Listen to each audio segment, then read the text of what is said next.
Hi, everybody. This is Czapnik from the Jewish Learning Exchange in Los Angeles. I hope you and yours are well.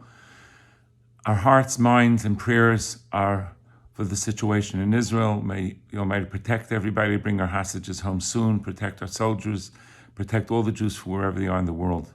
This week's Torah portion is Parshat Shemini. It is also a special reading this week called HaChodesh, because we read the reading that the month of Nisan is the first month of the Jewish calendar year.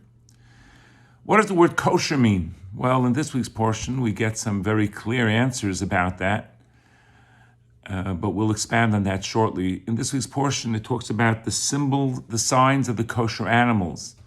A kosher animal must have split hoofs and chew its cud. And if it only has one of those symbols, it is not a kosher animal. And the Torah gives us examples about the pig and the camel, among others. Interestingly enough, the pig, when it lies down, puts its feet in front of it and says, "Look, I'm kosher.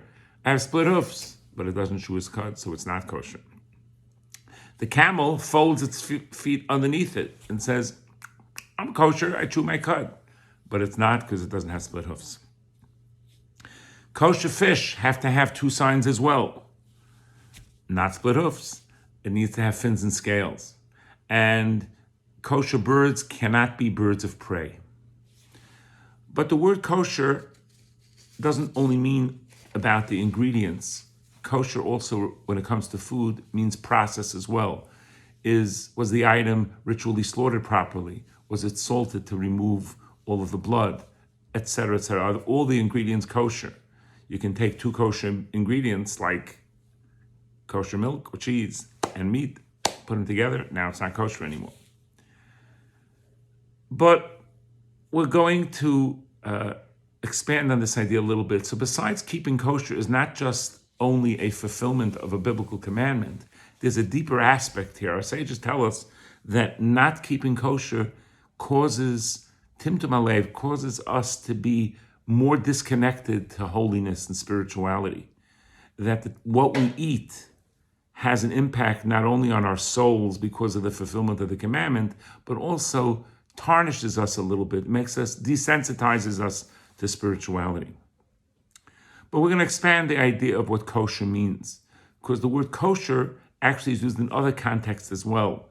For example, a kosher sukkah or a kosher esrog. So the word kosher really means fit for use. And another example of that would be kosher money. Kosher money, I never saw money with a rabbinic stamp on it. Now what that means is that it was earned honestly and correctly and properly. A friend of mine once went into the base, saw one of the Ger Rebbes, Zatzal, a great Hasidic Rabbi, and someone had given him money to give to this great rabbi for charity. And the Rebbe picked up the money and smelled it and said, "Is it kosher? Is it kosher? Is it kosher money?"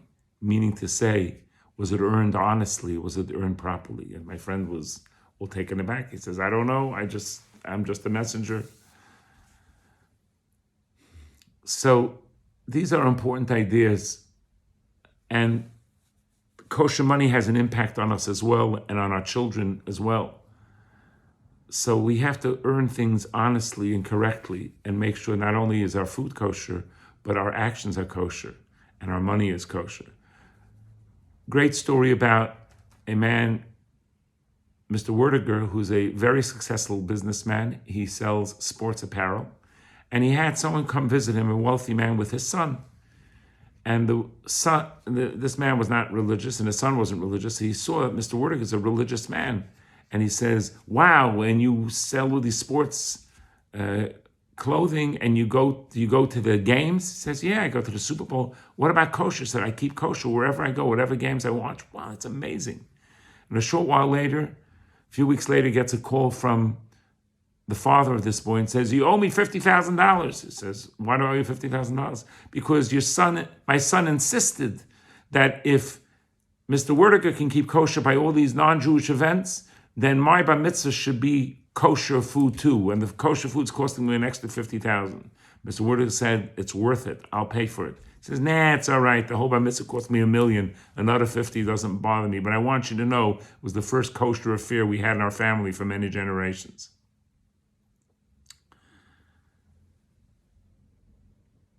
A different kind of kosher is what we mentioned. There was a Rabbi Shapiro, a dean of a yeshiva in Israel, and he came to a wealthy man asking for a donation for some support, and the man was giving him a very big check, and the Rabbi Shapiro was a little surprised, says, I'm a little surprised. We just met, you're giving me such a nice check. And the man says, I have to be honest with you, I really prepared this check for another organization, but I wasn't that impressed with that school, so I decided to give it to you instead. Rabbi Shapiro said, I'm really sorry. If you designate it for another school, I can't take it. It belongs to them.